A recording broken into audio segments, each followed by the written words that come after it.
Isaac Asimov said it just right. Sometimes you want to write something that's very, very long. Take the reader along with you on your journey. Other times you want to get right to the point. And that's exactly what we're going to do today with blackout poetry. We're going to take a very long text and shorten it. We're going to black out the words that we don't need. In the end, we are going to create something that's very, very powerful.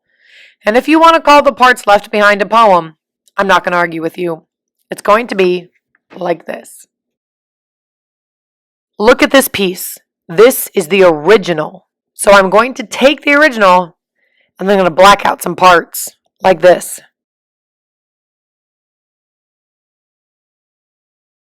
Now look at what's left behind. And that is the poem. So the steps to do that are like this. First, you're going to read the piece of writing that you were given or that you chose.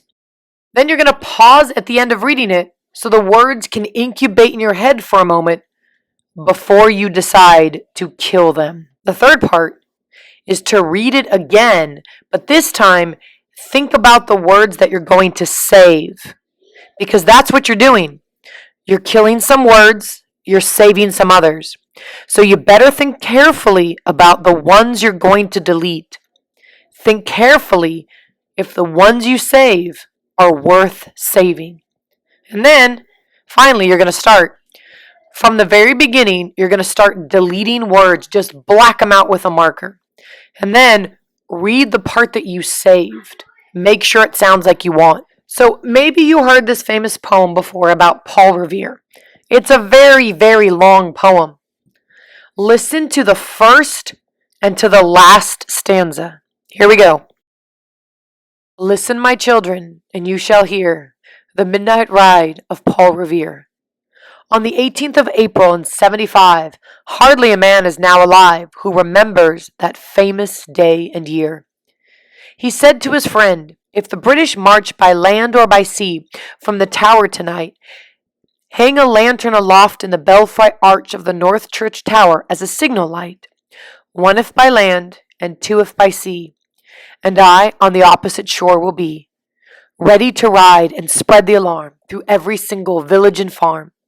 You know the rest, in the books you have read, how the British regulars fired and fled, how the farmers gave them ball for ball from behind each fence and farmyard wall, chasing the redcoats down the lane, then crossing the fields to emerge again, under the trees at the turn of the road, only pausing to fire and load. It's a very powerful poem. It's about a single night that changed the entire course of the country's history. But now, let's block out some things. Watch this.